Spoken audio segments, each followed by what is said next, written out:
BJP থেকে তৃণমূল থেকে সর্বদল হুমায়ুন কবিরকে নিয়ে পড়ে গেছে, যে একটা 3 মাসের একটা ছোট্ট শিশুর যার মানে ঠিক মতো নড়ে চড়ে খাওয়ার ক্ষমতা থাকে না, সেরকম একটা 3 মাস 4 মাসের একটা দলের পিছনে এখন আপনার কত রকম স্টিম ফাইল থেকে শুরু করে কত রকম দুর্নীতি নিয়ে নানান সব যত সব মিথ্যা ভাব, যার কোনো একটা 1% মানে এর লক্ষ কোটি গুণ পার্সেন্টেজ করলে যার কোনো যৌক্তিকতা থাকে না।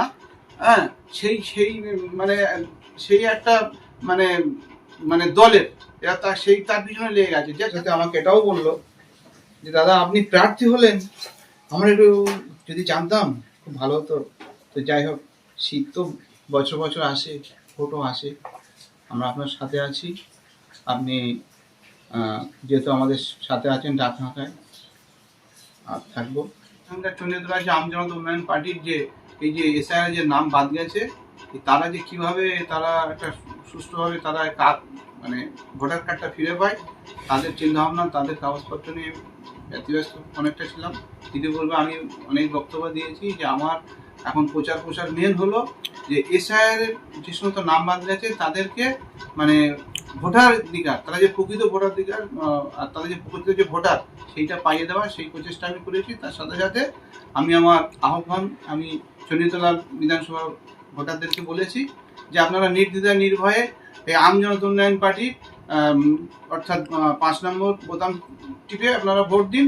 কারণ এটা মাথায় রাখবেন যে আমাদের যেই দলের প্রতিষ্ঠাতা হুমায়ুন কবির, যে হচ্ছে চোখে চোখ রেখে দাঁতে দাঁত টিপে একদম সত্য কথা, ন্যায় কথা এবং সঠিকভাবে একদম সাংবিধানিকের উপরে যেটা জনগণের পাওয়া উচিত সেই অধিকার নিয়ে কথা বলছি। আপনারা দেখেছেন যে সেই জন্য আজকে বিজেপি থেকে তৃণমূল থেকে সর্বদল হুমায়ুন কবিরকে নিয়ে পড়ে গেছে, যে একটা 3 মাসের একটা ছোট্ট শিশুর যার মানে ঠিক মতো নড়ে চড়ে খাওয়ার ক্ষমতা থাকে না, সেরকম একটা 3 মাস 4 মাসের একটা দলের পিছনে এখন আপনার কত রকম স্টিম ফাইল থেকে শুরু করে কত রকম দুর্নীতি নিয়ে নানান সব যত সব মিথ্যা ভাব, যার কোনো একটা 1% মানে এর লক্ষ কোটি গুণ পার্সেন্টেজ করলে যার কোনো যৌক্তিকতা থাকে না।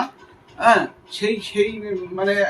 সেই একটা দলের এরা তার পিছনে লেগে গেছে। যে কেন বললাম এই কথাটা, যে একটা সামান্য কটা দিনের দল, অথচ সেই দলের পিছিয়ে এত লেগে গেছে। তার মানে কি এই মাননীয় হুমায়ুন কবিরের গ্রহণযোগ্যতা আছে, তার মানে কি এজিপির গ্রহণযোগ্যতা আছে, তার মানে কি মাননীয় হুমায়ুন কবিরের প্রার্থীদের গ্রহণযোগ্যতা আছে। তাই বলছি নির্ভয় নির্দ্বিধায় আপনার যত রকম আপনাদের বাধা বিঘ্ন যাই আসুন না কেন, একদম সকাল সকাল চলে যান, একদম ছাটাছাট একদম মাসিক ফোঁক দিতে চলে গিয়ে আর ছাটাছাট 5 নম্বর প্রথমে ভোট মারবে।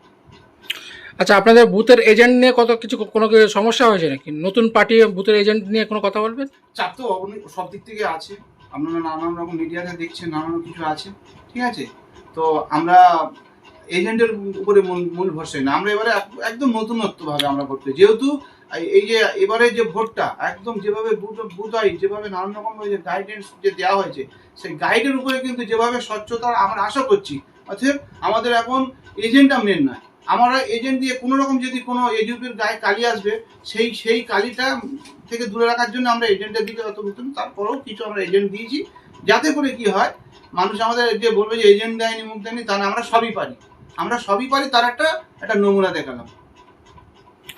শেষ সময় শেষ বার্তা কি দিতে চাইবেন? সেই বার্তা নির্ভয় নির্দ্বিধায় মহানন্দে এজিপি 5 নম্বর বাসীতে একবারে সকাল সকাল ভোট দিয়ে আসুন। দেখবেন একদম এই বাংলাতে মাননীয় হুমায়ুন কবির হাসতে হাসতে 4 নম্বর 4 তারিখে দেখবেন একবারে হুমায়ুন কবির নাম আসবে, আর জিত নাম আসবে। সেইটাকে পূরণ করবে। এইটা আমি চণ্ডীতলাবাসীর প্রতি আমি একদম মহানন্দে বলছি, বাঁশি বাজান মহানন্দে, আর ভোটটা দিয়ে মহানন্দে চলে আসুন। আর 4 তারিখে কি করবেন, ফল একদম। এই 194 চণ্ডীতলা বিধানসভার ভোটারদের আমার পক্ষ থেকে সুস্বাগতম। আমি খুব আনন্দ আপ্লুত খুশি যে চণ্ডীতলা বিধানসভার ভোটাররা আমাকে দেখেছে এবং আমাকে দেখে আনন্দ পেয়েছে। এই উৎসব মুহূর্তে তারা খুব খুশি দিয়েছে। আর সাথে সাথে আমাকে এটাও বললো যে দাদা আপনি প্রার্থী হলেন, আমরা একটু যদি জানতাম খুব ভালো হতো। তো যাই হোক, শীত তো বছর বছর আসে, ভোটও আসে, আমরা আপনার সাথে আছি।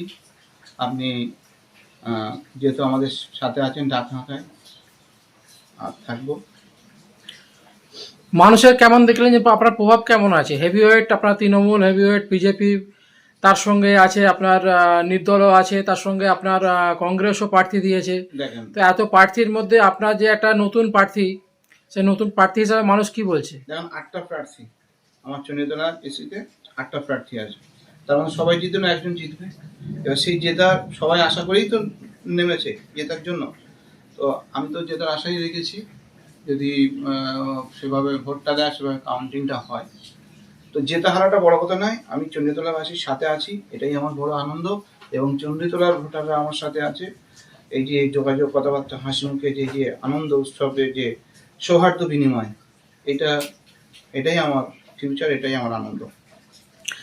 আজ পর্যন্ত চণ্ডীতলা বিধানসভা ভোটে কোনোদিন উত্তেজিত হয়নি বা আজও হয়নি কেউ, বা আদার্স যে অন্য অন্য জায়গায় যে হালকা মৃদু যে উত্তেজিত হওয়ার যে আবহাওয়াগুলো এসছে, সেই বিষয়ে আপনি কি বলবেন? আমরা এই পরিবেশে বড় হয়েছি। আমি ইতিপূর্বে অনেকবার বলেছি যে চণ্ডীতলা বিধানসভা আমরা সবাই শান্তিপ্রিয় মানুষ,